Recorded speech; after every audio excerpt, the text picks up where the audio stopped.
Hello all. Welcome to the lecture series of power electronics. In this session, I'll be discussing definition of power electronics and I'll be listing out the various applications of power electronics. Let us understand what do we mean by power electronics. Let us define power electronics first. Power electronics is the application of electronics and circuitry to control the conversion of electric power from one form to another form. In power electronics, we are mainly concentrating power level rather than signal level. In analog electronic subject, you must have familiar. We mainly concentrated signal level. For example, the power in the range of milliwatts. But in case of power electronics, we'll be dealing with kilowatts, megawatts range of power. So that's the difference. Here we are going to convert one form of electric energy into another form of electric energy which is convenient to the load. So we need to satisfy the load requirement.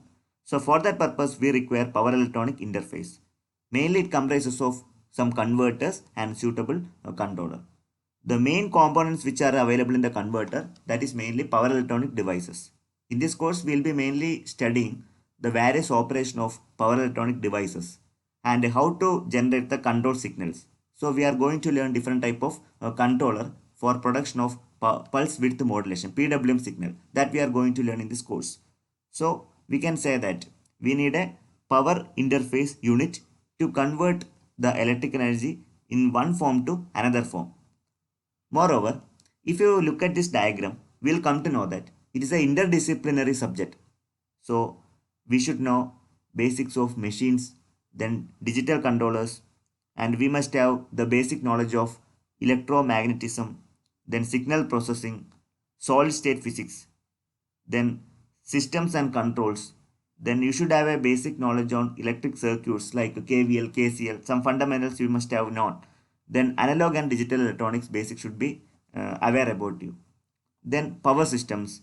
So these are the different subjects of electrical engineering, electrical and electronics engineering. So it's a combination of all the type of subjects. So I must say that this is an interdisciplinary subject. It comprises of the basics of all the type of subjects. So we can say that it's a interdisciplinary branch. Okay. Now let us study the basic block diagram of power electronics. First of all, I would like to segment the entire block diagram into two. Let us consider the upper portion. You can observe the pointer. The upper portion which I pointed out is power circuit. And the bottom side you can see another block that is called control circuit.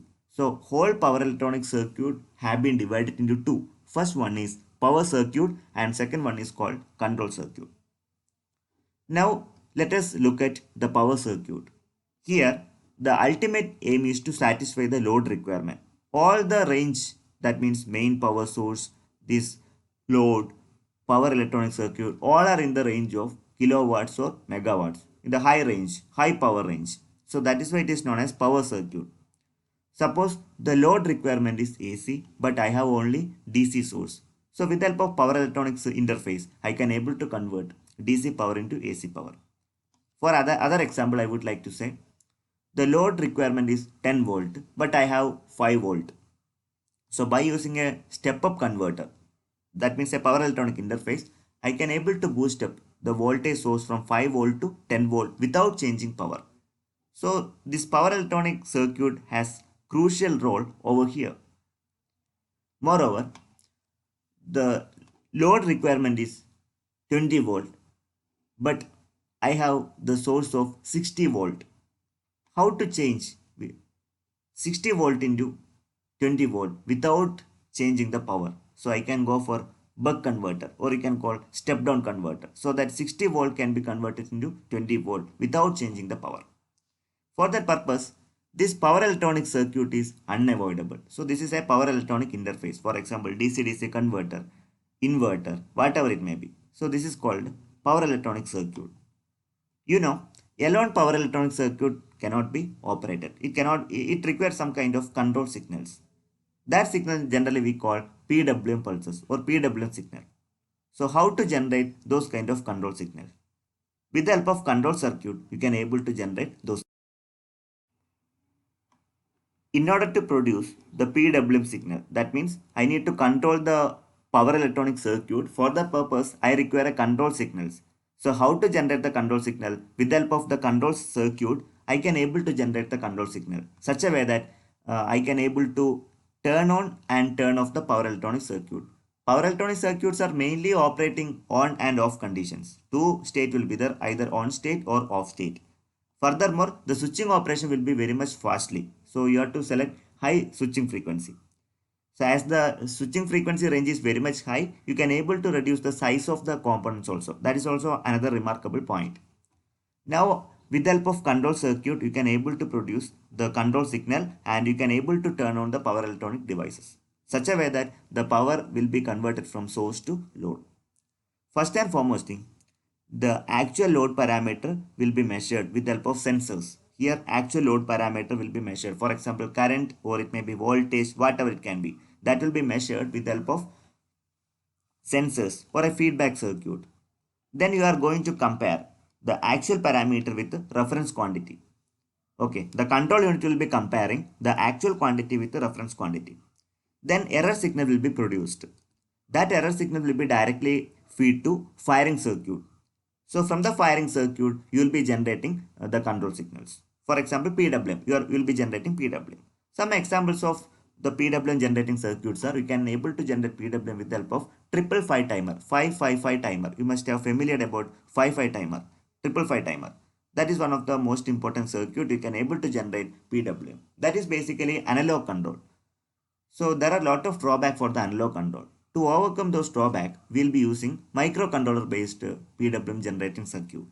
So you can go for AVR microcontroller or PIC microcontroller. Many more versions are available. Even Arduino is also possible. So many more options are available to generate the PWM by using a digital circuit. So that is belong to firing circuit. You can observe the firing circuit. From the firing circuit, you will be generating the PWM. That PWM will be helpful for turning on and turning off operation of power electronic circuit. Without PWM, this circuit will not be operated. So PWM is unavoidable for turning on and turning off the power electronic circuits. Okay, so this is regarding the basics of the power electronic circuit. This I have represented as a closed path, a closed loop I have explained. So if you want, you can explain in terms of open loop also. For example, I will be showing another diagram. Here, this is representing just like an open loop control. For example, you will be generating a fixed PWM. So that fixed PWM will be turning on and turning off the power electronic circuit. It will be operating. It can able to operate the power electronic devices. That's a fixed PWM. For desired frequency, you will be generating the PWM.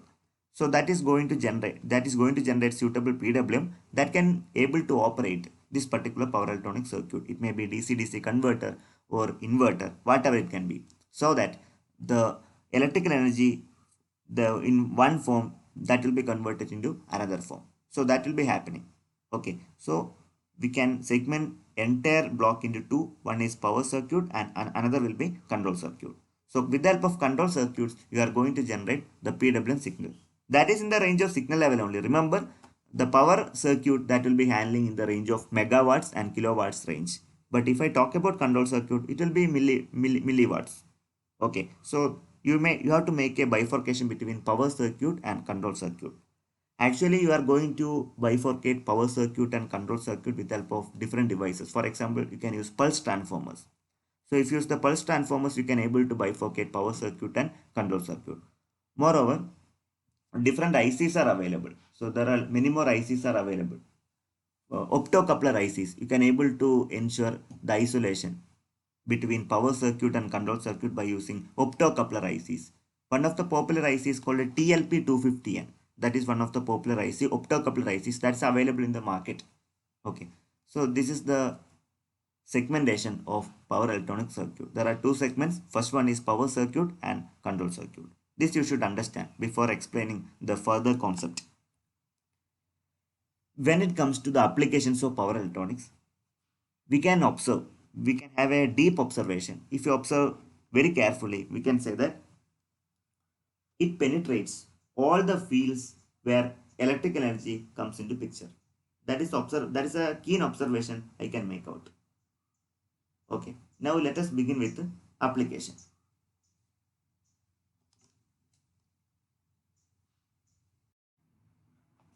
First of all, I would like to point out a few applications. For example, our day-to-day life or daily life, then automotives and traction application, then industrial application, then application in the area of renewable energy power generation, then defense and aerospace and utility system. These are the few applications. You can also say that communication systems. Okay, these are the few applications which are related to power electronics. Now let us discuss individually. First of all, I would like to concentrate our day-to-day life. If I speak about day-to-day life, one of the best example you must have familiar, that is a fan regulator. It is basically AC to AC controller. The main components of fan regulator is triac. The full form of triac is triode for alternating current. It is a control device. It allows bidirectional power flow. So by using triac, you can able to, by using the suitable triac, firing pulse on the triac, you can able to set different speed for our fan. Therefore, you can able to control the smooth speed control for our fan. Another example is in your computer. So one of the main component that is called SMPS, switched mode power supply, SMPS. So that is another application of your computer. Okay. Similarly, UPS, uninterrupted power supply. So in that UPS, we are mainly using for DC-DC converter and one inverter. Similarly, vacuum cleaners, power supply for the vacuum cleaner. Similarly, air conditioning, you can control the airflow by using the power electronic interfaces. Then battery charging circuits, that is also another application. Then induction cooking, so it is mainly operating based on the eddy current heating. Moreover, we require a converter, high frequency converter. You can use resonant converters in case of your induction cooker. That is another peculiarity. Then you can go for light dimmer.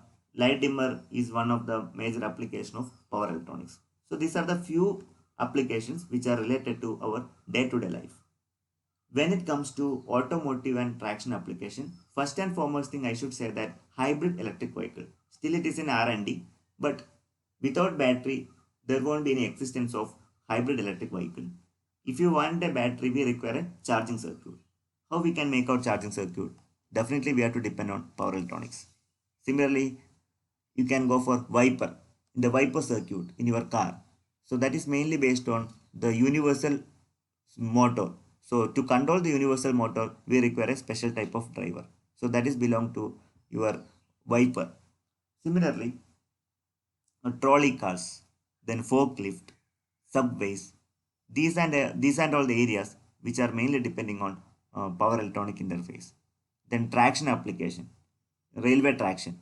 Okay, definitely we require power supply and the conversion. Power conversion also required. So these are the area which are comes under automotive and traction application. If I talk about industries, I should say that without motor, we cannot able to operate. Nowadays, most of the motors are induction motor. 80% of motors are belong to induction motor. Only 15 to 20% of motors are belong to DC motor. So for control the induction motor, so we are mainly require the power electronic interface. Generally, we call frequency drive, variable frequency drive, VFD. For the control of the speed of induction motor, we are mainly telling about variable frequency drive. It is called VFD. So by using variable frequency drive, you can able to control the speed of induction motor. Moreover, DC drive is also popular. So for the DC motor control, we require DC drives. So different areas like cement mills, then construction machinery, pumps, elevators, rolling mills. These and all the area which are comes under the application of power electronics. Mainly, you need to speak about variable frequency drives, VFD. Okay. When it comes to renewable energy source, we require a power conditioning unit. Moreover, we need a storage device, for example, battery or flywheel, whatever it may be. For if storage devices comes into picture, we need a power electronic interface. For example, we need a charging circuit. Then, if you treat about solar system, our appliances are operating under AC, but the output power of solar will be purely DC. So in order to satisfy the load requirement, we require an inverter. We need an inverter. So inverter will act as a power electronic interface.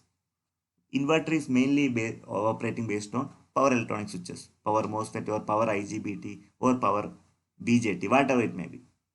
So inverter If you want to design an inverter, we should know the specification of the switches, and we should know what is the load rating, what is the availability of source. All the things should be known. Okay, what is the switching frequency. So definitely inverter is one of the example of power electronic device. For wind energy conversion also, we need a power electronic interface. We require a suitable power conditioning units. And fuel cells, for that purpose also we require suitable power electronic interface. So these are the few examples related to renewable energy source. When it comes to defense and aerospace, mainly it concentrates for the power supply. Power supply is mandatory required for these applications. How to make out power supply? With the help of power electronic circuit only we can able to make the power supply. So power supply for aircraft, space shuttles, satellites, that is required. And moreover, energy storage devices also required. If you are using energy storage devices, definitely we require a charging circuit. Okay, charging circuit is belong to power electronics. Then regarding communication, telecommunication, definitely we require a power supply unit. So power supply unit is basically made up of power electronic devices. Then regarding utility system, what is utility? Utilities are nothing but it is a supply provider or supplying companies, that is called a utility system.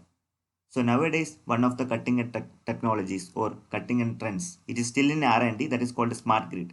You are computerizing your grid. Okay, so we can able to concentrate power electronics for the application of smart grids. Then you can able to read flexible AC transmission systems. So application of power electronics in the area of power system, that is called FACTs, facts, flexible AC transmission systems. So that is another applications. Definitely we require different devices. For example, a thyristor switched capacitor, then unified power flow controller. These are the various power electronic devices that will be helped for flexible AC transmission systems. Mainly it is used for reactive power support. If you provide as external reactive power support, you can able to maintain better voltage profile. So that is why we are mainly concentrating the reactive power support. So that is one of the application in case of flexible AC transmission systems. Another application is high voltage DC transmission. So if you are using a conventional type of AC systems, there are a lot of drawback because of transmission losses. Almost 30% will be belongs to transmission line losses. To minimize the transmission line losses, we are actually creating a DC link or a DC line. At the beginning, we'll be using one rectifier. At the receiving end side, we'll be using one inverter. Both rectifier and inverter, that is belong to purely power electronic interface. Definitely for HVDC system, we require power electronic interface. Similarly for the generator excitation, then static circuit breakers. These are the various applications of power electronics which are comes under utility systems. So these are the few applications of power electronics. We can only list out few applications. There are many more. From this, we can able to understand that it penetrates all the areas of electrical engineering. Okay. I have collected all the information by using the following references. You can able to refer the same material for collecting more information and you will be getting better clarity. In this session, I have discussed what is power electronics, why power electronics are required. Later on, I have explained the basic block diagram of power electronics. It comprises of power circuit and control circuit that you should bifurcate very clearly. So afterwards, I have listed a few applications of power electronics. There are many more, but as far as the presentation concerned, I could list out only a few applications. You can refer more. Thank you very much for watching this video. You may share this video with your students, friends and colleagues. Thank you very much.